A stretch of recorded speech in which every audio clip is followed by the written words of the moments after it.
La Lituanie vient de prouver que vous n'avez pas besoin d'une armée pour porter un coup dévastateur à un ennemi. Le 24 octobre, Alexandre Loukachenko, dirigeant fantoche de Biélorussie, a fait une erreur prévisible. Il croyait qu'une attaque hybride discrète suffirait à déstabiliser la Lituanie. Alerte spoiler, il a surestimé ses capacités et se retrouve avec des millions de pertes et un incident régional embarrassant. Nous allons montrer comment un petit pays de l'OTAN a transformé la fermeture de sa frontière en victoire stratégique, redéfinissant la sécurité européenne. Pour comprendre pourquoi la Lituanie a choisi de fermer ses frontières, il faut d'abord saisir sa géographie, son histoire et ce qui rend cette petite nation importante. Vous voyez, la Lituanie se trouve à un carrefour entre deux mondes différents, pour ainsi dire. À l'ouest, l'OTAN et l'Union européenne, à l'est, la Biélorussie. Juste au nord se trouve Kaliningrad, un avant-poste militaire russe rempli de missiles et de troupes. Cette situation fait de la Lituanie un des pays les plus stratégiques et exposés d'Europe. C'est une arme à double tranchant. Pour les Lituaniens, être ici sur la carte est bien plus qu'une question d'emplacement. C'est un état d'esprit. Qu'est-ce que je veux dire ? Eh bien, vivre à la frontière de l'OTAN signifie essentiellement se préparer aux tensions comme mode de vie.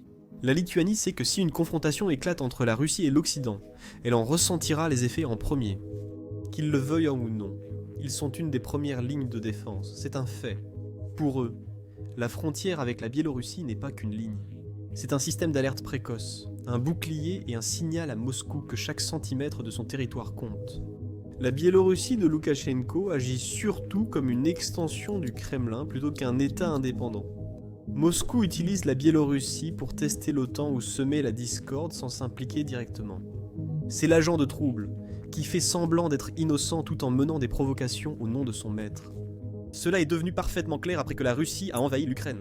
La Biélorussie est devenue une base pour les troupes et missiles russes lors de cette opération spéciale, soutenant ainsi la Russie. Loukachenko évoque la souveraineté, mais son régime dépend totalement de Moscou pour le carburant, les prêts et sa protection face à son peuple. En raison de cette dépendance, quand Poutine parle, Loukachenko obéit, et tout le monde le sait. C'est vrai, même si son propre pays souffre de cette loyauté mal placée. Nous ne faisons pas que spéculer ici. La Lituanie et ses voisins baltes ont déjà vu cela auparavant. Ils ont compris que les exercices ou incidents frontaliers ne sont pas insignifiants ni aléatoires. Tous les quelques années, la Russie et la Biélorussie organisent de grandes manœuvres nommées Zapad, signifiant Ouest. Officiellement, ce sont des exercices défensifs. En réalité, ce sont des tactiques d'intimidation. En 2021, des exercices ont simulé la fermeture du corridor de Suwałki, reliant Lituanie et Pologne. En gros, c'était un exercice de préparation pour l'avenir. Quand la Russie a envahi l'Ukraine, ce scénario a soudain paru prophétique. Le monde a vu la Biélorussie, et la Russie s'entraîner à envahir, puis agir.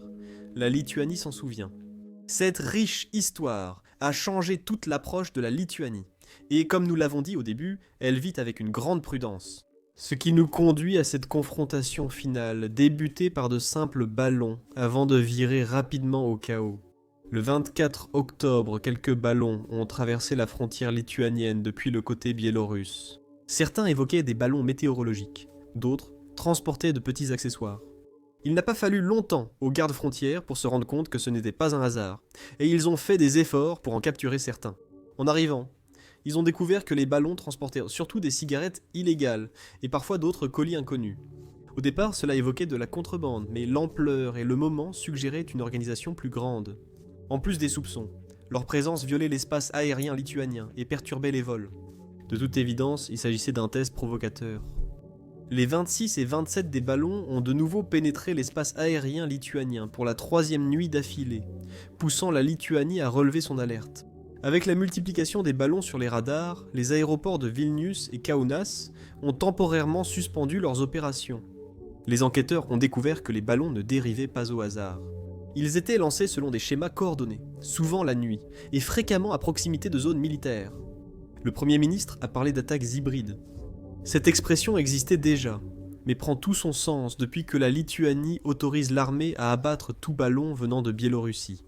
Bien que tout indique des ballons de contrebande, la Lituanie, compte tenu de notre histoire, a une perspective différente et c'est légitime. Pour eux, chaque ballon aurait pu porter ce message. Nous pouvons vous atteindre à tout moment. Après, Avec ce qu'ils ont vécu, accorder le bénéfice du doute à la Russie ou à la Biélorussie, c'est comme inviter un serpent chez soi et être surpris quand il vous mord. La Biélorussie voulait que la Lituanie considère cela comme une simple tentative de contrebande. Mais la Lituanie pensait autrement. Pour remettre les choses dans leur contexte, la contrebande en provenance de Biélorussie n'est pas nouvelle. Le pays est une des principales sources de cigarettes illégales en Europe, un marché noir valant des centaines de millions d'euros. Ce n'est pas qu'une affaire de criminalité, c'est aussi politique. Ce commerce finance des réseaux du régime Loukachenko et soutient des industries loyales. Une marque domine le marché noir, Minsk Capital. Les usines d'État à Grodno produisent 20 milliards de cigarettes par an, la moitié vendue légalement, l'autre moitié passée en contrebande. Chaque cartouche économise 12 € de taxes en Union européenne. Cela représente 15 milliards d'euros de pertes, des recettes pour l'Europe et un pur profit pour le cercle rapproché de Loukachenko. En luttant contre la contrebande, la Lituanie prive aussi le Bélarus d'une partie de ses fonds servant à payer la police secrète et à soutenir le régime. Pourtant, l'opération des ballons était tout à fait différente. Elle semblait expérimentale, voire provocatrice, et la Lituanie n'allait certainement pas l'ignorer. Après des réunions d'urgence, la Lituanie ferme indéfiniment ses postes frontières avec le Bélarus. Fait intéressant, cette décision a créé un rare consensus au Parlement lituanien. Même les partis d'opposition, souvent critiques sur le commerce ou les impôts, ont soutenu la fermeture pour la dignité nationale. Même la chef de l'opposition biélorusse en exil a soutenu cette décision, preuve de la déchéance de Loukachenko. Pour une fois, la politique s'est arrêtée à la frontière. C'était un rappel que, dans les petits pays confrontés à de grands voisins, l'unité est un système de défense en soi. Ce qui avait commencé comme une mesure temporaire est rapidement devenu un symbole de défi. À Chelkoninkai, les portes étaient verrouillées. De longues files de camions atteignaient la Biélorussie. À Medeninkai, seuls diplomates, citoyens de l'Union européenne et personnel de l'OTAN pouvaient accéder, sous contrôle strict. Le commerce s'est pratiquement arrêté, avant même que l'encre ne sèche. La fermeture de la frontière n'était pas une petite décision, et les effets étaient immédiatement visibles. Des images satellites montraient des kilomètres de camions à l'arrêt. Certains transportaient des marchandises périssables, d'autres des cargaisons industrielles lourdes. En quelques jours, du fret valant des dizaines de millions d'euros a été bloqué. La fermeture a touché un corridor qui faisait transiter plus de 3 millions de tonnes de marchandises par an, allant du bois et des produits chimiques aux machines et à la nourriture. Vous vous souvenez de cet endroit dont nous avons parlé plus tôt? Oui, la Lituanie a effectivement bloqué cette route. Pour les étrangers, cela peut paraître exagéré pour quelques ballons, mais pour la Lituanie, c'est une stratégie et une déclaration. Les anciennes astuces, la contrebande, l'intimidation et les manœuvres hybrides auraient désormais une réponse.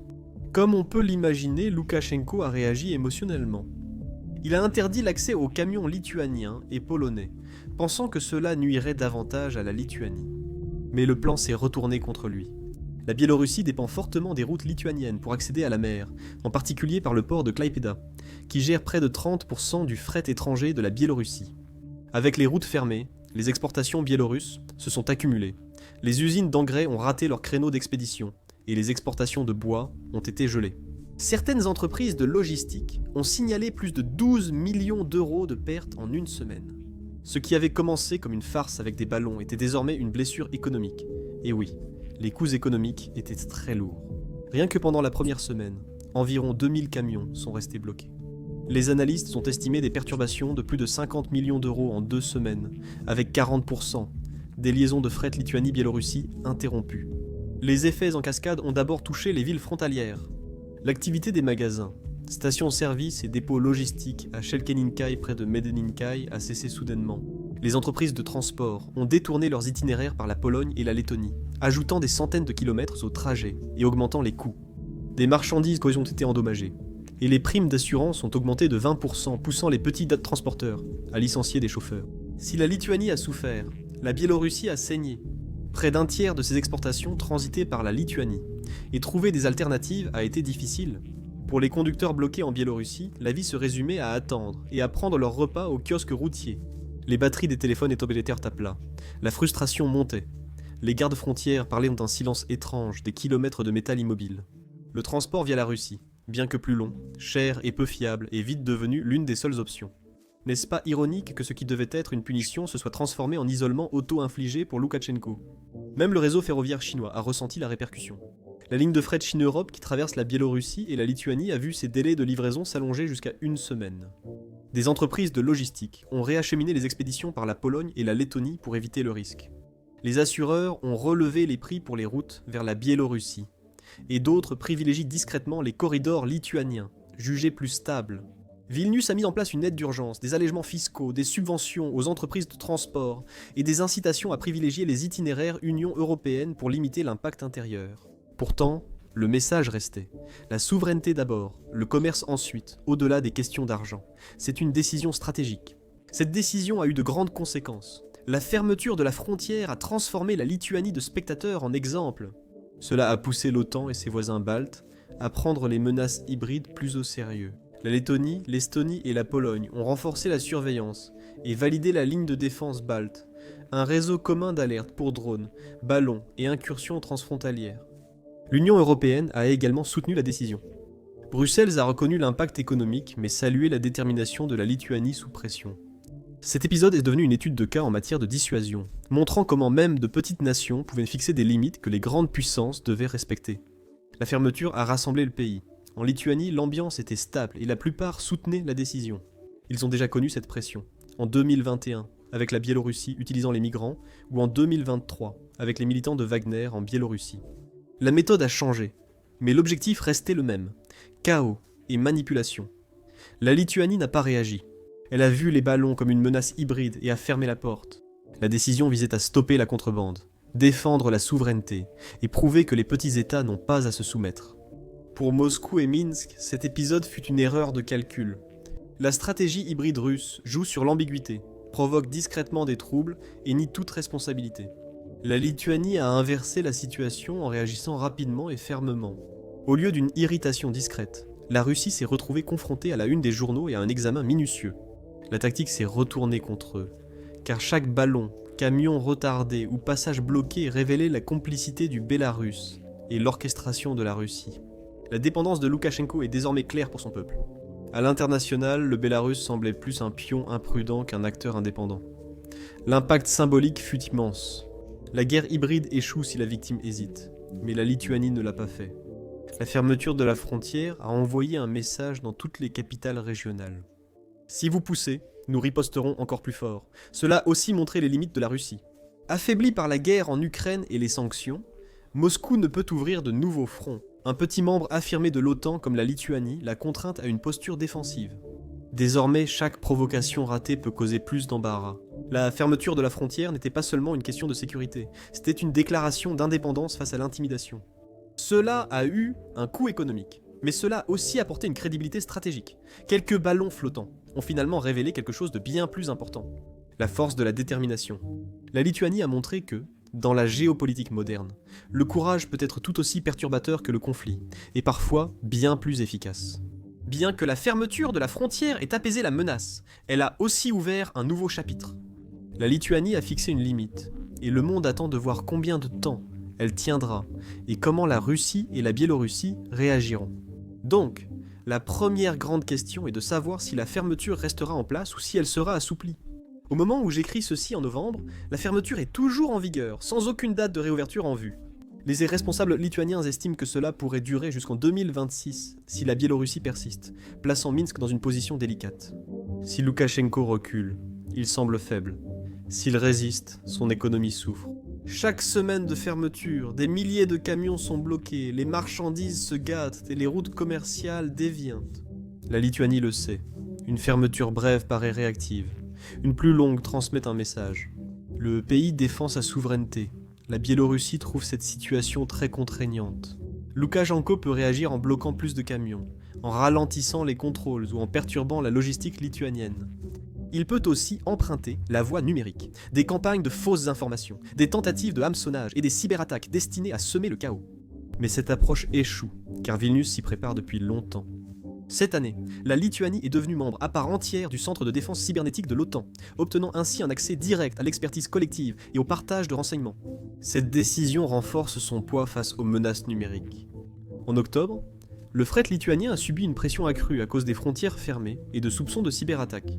Même si la plupart ont été bloqués, le coût économique était bien réel. La Biélorussie, très dépendante du port de Kaleipita, se retrouve acculée et risque de faire fuir les investisseurs et d'attiser les troubles. À Gradno, des rumeurs de retard de paiement des salaires ont déjà semé l'inquiétude parmi les ouvriers d'usine. La Russie observe en coulisses, calculant son prochain coup. Moscou pourrait pousser la Biélorussie à maintenir la tension ou tester la Lituanie via cyberattaques et désinformation. Mais ces options diminuent. Sanctions, guerre en Ukraine et économie tendue rendent risqué de défier directement l'OTAN. Un faux pas pourrait pousser l'Occident plus loin. Pour le Kremlin, cette crise frontalière a révélé une faiblesse de sa stratégie. Les tactiques hybrides sont moins efficaces si la cible réagit vite avec ses alliés. Le prochain test pourrait être une manipulation subtile, comme l'influence sur les prix du carburant, l'ingérence numérique ou électorale avant le scrutin de 2026 en Lituanie. La carte commerciale régionale évolue. Si la frontière reste fermée, le fret passera par la Pologne, la Lettonie et la Finlande. L'autorité portuaire de Kalaipita prévoit une hausse du trafic de 15% d'ici 2027. Les entreprises évitent désormais la Biélorussie, et la Chine adapte aussi sa stratégie. Pour Pékin, la fiabilité compte désormais plus que le prix. L'instabilité de la route biélorusse a poussé la Chine à explorer d'autres alternatives. Déjà, en septembre 2025, elle a entamé des discussions avec la Pologne pour agrandir le centre ferroviaire de Małaszewice comme nouvelle porte d'entrée vers l'Europe. Cela accélère le processus. Chaque ajustement affaiblit l'emprise de Moscou sur les corridors de transport eurasiens. Les États baltes ont compris que les attaques hybrides nécessitent une dissuasion réelle en matière de défense. La fermeture de la Lituanie a transmis ce message. Depuis, l'OTAN a renforcé son flanc en consolidant surveillance, défense aérienne et unités de réaction rapide. Cette fermeture est devenue un exemple de la résistance des petites nations au-delà de la région. La Finlande s'est inspirée de la Lituanie pour renforcer les patrouilles de drones à sa frontière de 1300 km avec la Russie. Le message passe. En agissant clairement et fidèlement à vos principes, même les grands acteurs le remarquent. Moscou sait maintenant que les pays baltes et leurs alliés réagiront unis et rapidement face à la pression. Pour la Lituanie, les prochains mois seront une épreuve de patience et de force. Peut-elle rester fermée, gérer l'économie et garder le soutien populaire? L'approbation reste à 68%, bien que les entreprises frontalières subissent la pression. Pour alléger la pression, le gouvernement a proposé un corridor commercial sécurisé via la Lettonie afin de permettre des mouvements de fret limités et surveillés, tout en maintenant la fermeture du passage principal. Partout en Europe, la leçon commence à être comprise. La guerre hybride n'a pas besoin de chars ou de soldats pour être dangereuse, mais elle n'a pas non plus besoin d'armées pour être arrêtée. La Lituanie a montré que clarté et courage peuvent contrer des menaces inédites. L'histoire n'est pas encore finie. La Lituanie prolongera-t-elle la fermeture? La Biélorussie accentuera-t-elle la pression? La Russie changera-t-elle encore de tactique? La réponse influencera le commerce, la sécurité et la défense des petits pays, à une époque où chaque frontière devient un champ de bataille potentiel. Cette crise montre que la force ne dépend pas de la taille.